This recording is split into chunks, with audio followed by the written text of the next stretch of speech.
We were heavily influenced by the ITV drama A Mother's Son when we were choosing location, because A Mother's Son is filmed in a really desolate and rural setting by the sea, which we thought we could easily apply to our thriller because it's quite like a spooky setting and we live really near it, so it's easy access. Abby knew of like a really good lane to use, which was really scary, and in the opening sequence of A Mother's Son there are like loads of establishing shots of the location, and since our location is like really flat and expansive, it kind of emphasises the whole isolation of the area,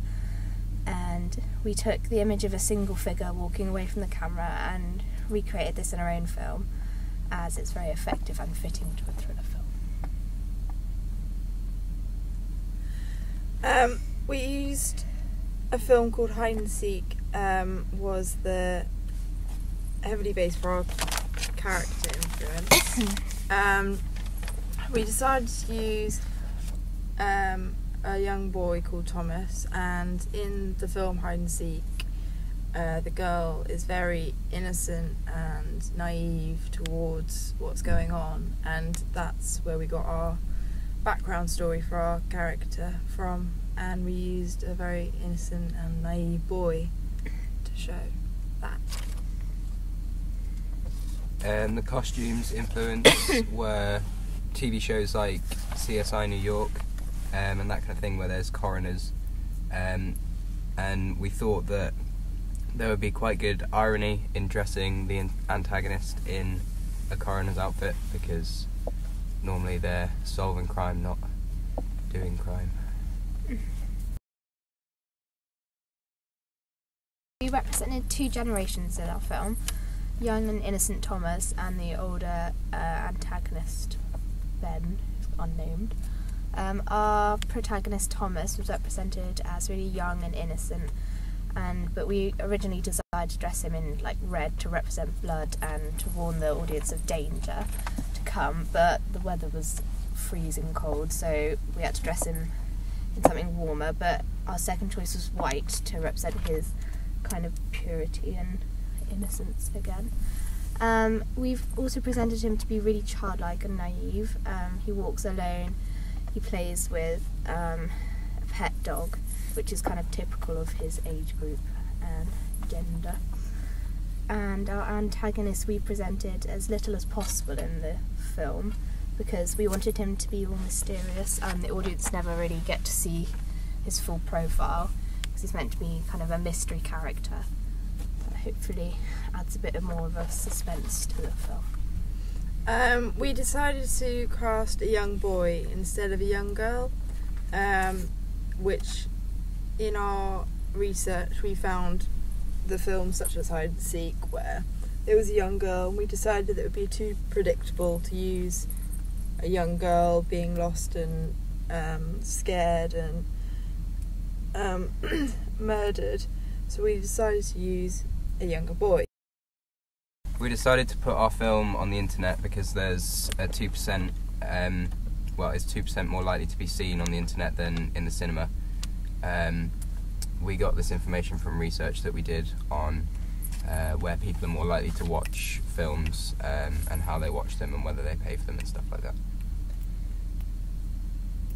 that. We put our video onto YouTube and Facebook. With YouTube we've had many views, and it's an easier way for people to access our films and to watch them for free, which means that our film's being publicised a lot more. And we also put it onto Facebook because it gave the chance for it to be circled around the web and for many more people to see it. But if we had a lot more money,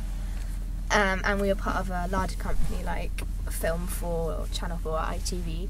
I think it would be better if our film was distributed on television. I think it was quite fit, that kind of section of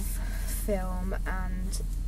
probably on Film 4 and in the evening, like a later drama, similar to 3-part TV dramas like Poison Tree and Spooks. which I think both our target audiences both watch, and I think it will be rather successful.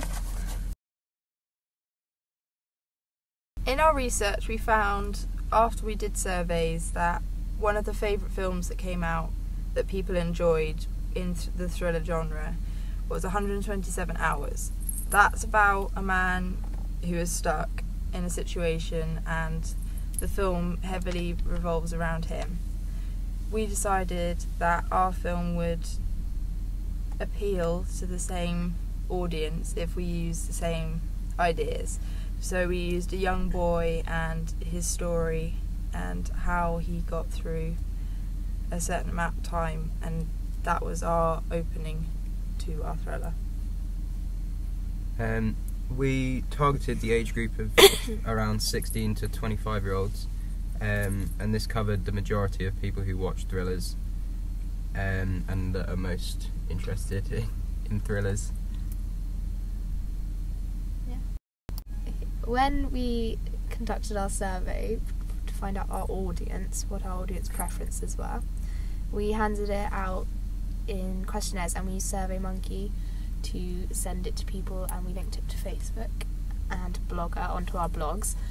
and we asked mainly people our own age group, which is good because then the feedback that we got we could apply because they were our main target audience, and we just got all their preferences and what they liked and what they didn't like and applied that to our own film.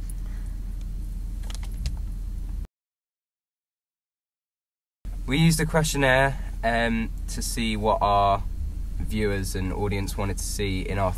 film, and we got the responses and feedback from that and used that to adjust and change our film to incorporate their responses to make it better and more attractive to them. We used fast tempo music at the end of our thriller piece to entice the audience into the rest of the film. We felt that if they heard this, and it would make them want to watch the rest of the film, and so we used a slow tempo to start with and then moved out with a faster tempo. We have also attracted and addressed our audience by using a really typical thriller convention of a cliffhanger.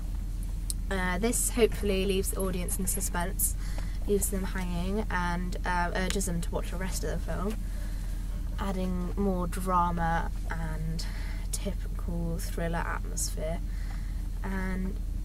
we just really, hopefully, the desired effect is that they would want to watch the rest and are attracted by this familiar concept of